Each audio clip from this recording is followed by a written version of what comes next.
HR Basics is a series of short courses designed to highlight what you need to know about a particular human resource management topic. In today's HR Basics, we explore labor relations, how to manage the relationships with employees organized by labor unions. Labor relations is the practice of managing and maintaining relationships with employees organized by labor unions, including the establishment, negotiation, and administration of collective bargaining agreements.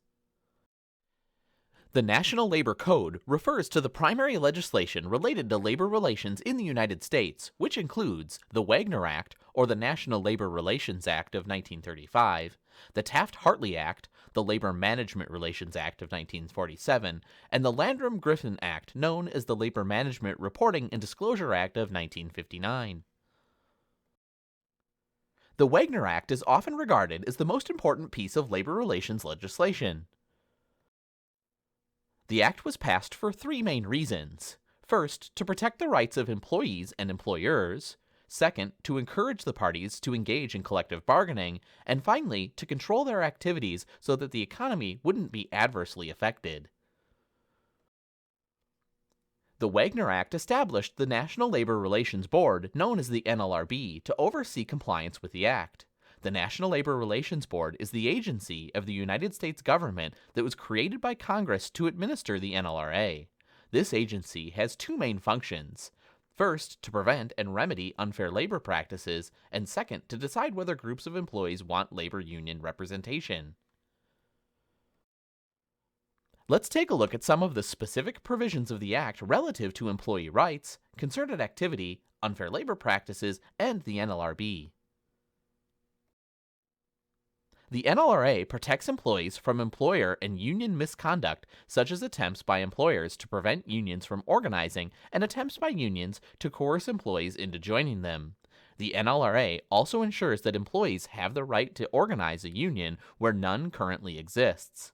The specific rights provided under Section 7 of the NLRA to employees include the following rights: to attempt to form a union in their workplace, to join a union even if it's not recognized, to assist in union organizing efforts, to engage in group activities, known as collective activity, and to refuse to do any of the above.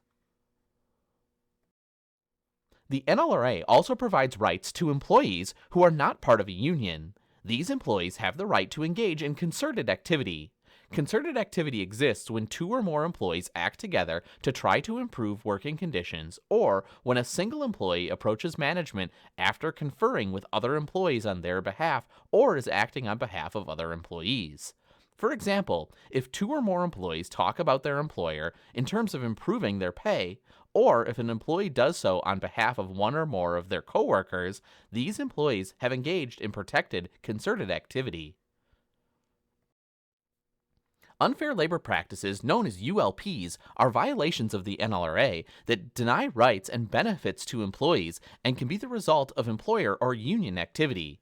Specifically, Section 8 of the Act defines the following ULPs: interfering with employees' rights, interfering with formation of labor organizations, discriminating against employees involved in those organizations, discharging because of action under the Act, and refusing to bargain collectively. For the 12 years after its passage, the NLRA was perceived by many as giving too much power to the unions. In response, Congress passed the Labor Management Relations Act of 1947, commonly known as the Taft-Hartley Act. The main purpose of the act is to protect the rights of employees and to make the NLRB a more impartial referee for industrial unions rather than having it serve as an advocate for organized labor.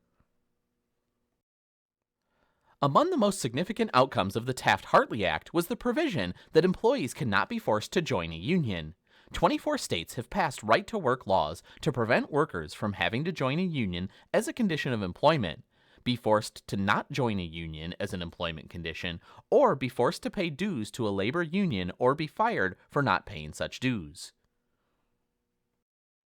Just as the NLRA gave employees the freedom to join labor unions, the Taft-Hartley Act protects employers from certain labor union practices.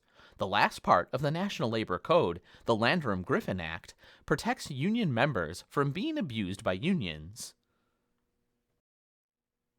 It outlines the responsibilities of union officers as well as the rights of union members via a Bill of Rights that gives union members the right to free speech and due process, the opportunity to be involved in the nomination process for the election of union leaders, and the right to receive copies of their collective bargaining agreements and the right to sue their unions. To be effective in labor relations, there are a few terms that you should be familiar with. It's important to know labor relations lingo like collective bargaining, negotiation, grievance, mediation, and arbitration. Let's take a look. Collective bargaining is bilateral negotiations between labor and management teams over wages, terms, and conditions of employment. The result of collective bargaining is a document specifying each side's respective rights and obligations, known as a collective bargaining agreement. Mandatory bargaining subjects are those that directly relate to the NLRA stipulations. A refusal to bargain regarding a mandatory bargaining subject is a violation of the NLRA. Mandatory bargaining subjects include wages, hours, merit increases, bonuses, pensions, profit sharing, health and welfare plans, discharges, grievance procedures, disciplinary procedures, drug testing, seniority, promotions, transfers, health and safety, work assignments, and plant closings.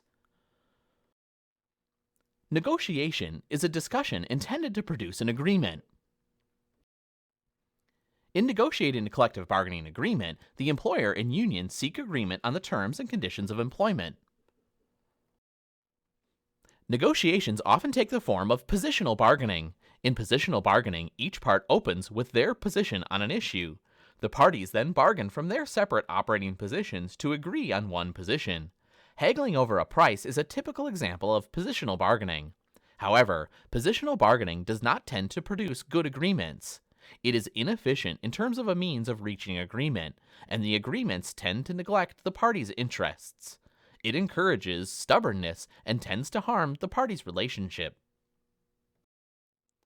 Principled negotiation provides a better way of reaching good agreements. There are 4 elements of principled negotiation. Separate the people from the problem. Focus on interests rather than positions. Generate a variety of options before settling on an agreement, and insist that the agreement be based on objective criteria. A grievance occurs during contract administration and refers to a dispute over an interpretation or application of a provision of a labor agreement. Simply, a grievance is a dispute or disagreement as to the interpretation or application of the specific terms and conditions of a specific labor agreement. Grievance procedures can vary depending on the contract language. Therefore, it's always important to have the most up-to-date agreement as a reference.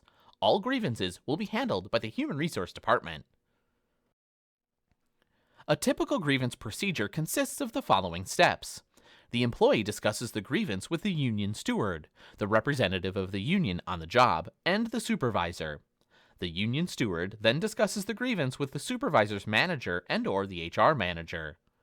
A committee of union officers discusses the grievance with the appropriate company managers, and a representative of the union discusses the grievance with designated company executives or the corporate industrial relations officers. If the grievance is not solved at this stage, it goes to arbitration. Mediation is a method of resolving disputes, a form of alternative dispute resolution in labor negotiations, by employing a neutral third party, a mediator, to assist the parties in reaching an agreement by maintaining communication and encouraging them to move towards common ground. High litigation costs, delays in the court system, and damage to employer-employee relationships have promoted the growth of alternative dispute resolution, sometimes called ADR methods, such as arbitration, peer review panels, ombudsman, and mediation. Arbitration is a method of resolving labor disputes, a form of ADR, by employing a neutral third party, in this case an arbitrator, to review the facts and make a decision that's binding on both parties. There are 2 types of arbitration. In interest arbitration, the arbitrator intervenes in the process to resolve an impasse in negotiations. Grievance arbitration, on the other hand, occurs during the life of the contract and results from an employee filing a grievance alleging that his or her rights, as specified in the contract, have been violated. Human resource professionals must be aware of and respond to the National Labor Code and associated labor relations concepts.